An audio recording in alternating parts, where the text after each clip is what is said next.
और कोई सवाल है क्या? प्रशांत किशोर ने राघोपुर से चुनाव लड़ने का ऐलान किया है।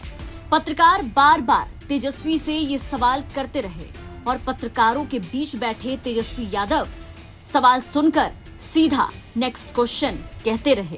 प्रशांत किशोर ने राघोपुर से चुनाव लड़ने का संकेत दिया। उन्होंने और कोई सवाल है क्या? अगर हम तो बोल ही दिए भाई, सारा क्राइम को लेकर के बोल, दुखद है। युवाओं को तेजस्वी उल्टा दिशा में ले जा रहे हैं, बीजेपी बोल रही है। चौपाल को लगा था, युवा चौपाल में बीजेपी ने बोला है कि उल्टा दिशा में युवाओं को ले जा रहे थे। नौकरी की बात हमने की है, सुन लो भाई, अरे थोड़ा पेशेंस रखिए।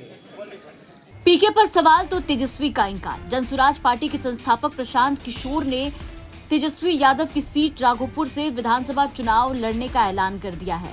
प्रशांत किशोर ने ये कह दिया है कि वो राघोपुर से चुनाव लड़ सकते हैं। तेजस्वी के खिलाफ चुनाव लड़ने का संकेत उन्होंने खुद दिया। जनसुराज उद्घोष यात्रा के तहत पूर्वी चंपारण पहुंचे पीके ने प्रेस कॉन्फ्रेंस किया, जहां पत्रकारों को संबोधित कर रहे थे। तभी प्रशांत किशोर से ये सवाल किया गया कि प्रशांत किशोर सिर्फ चुनाव ही लड़वाएंगे या खुद भी चुनाव लड़ेंगे। तभी प्रशांत किशोर ने विधानसभा चुनाव लड़ने के सवाल पर जवाब दिया और पीके ने कहा कि अगर पार्टी तय करेगी तो वो चुनाव जरूर लड़ेंगे।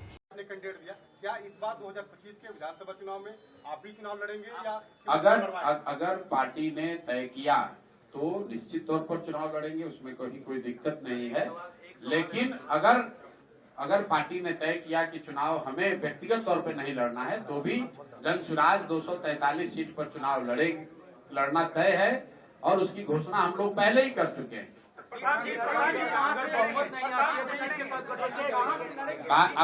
अगर बहुत कहाँ से लड़ेंगे तो भैया जहाँ से पार्टी तय करेगी वहां से लड़ेंगे। अभी हमारे नाम से, क्योंकि आप में से कुछ लोगों को पता होगा कि अभी जनसुराज में आवेदन की प्रक्रिया चल रही है।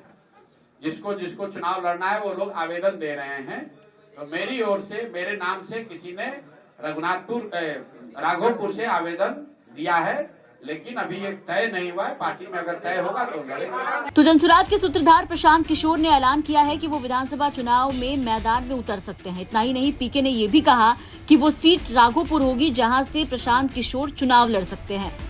किसी ने उनके नाम का आवेदन दिया है। अब पार्टी में जो तय होगा उसके हिसाब से वो आगे बढ़ेंगे।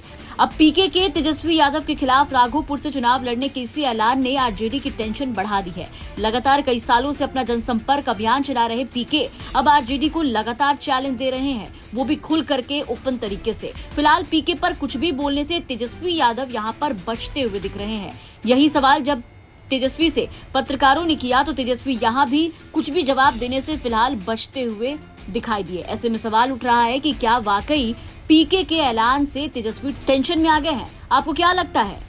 पीके और तेजस्वी की टक्कर को लेकर के अपनी राय कमेंट सेक्शन में जरूर बताएं। ब्यूरो रिपोर्ट, बिहार तक।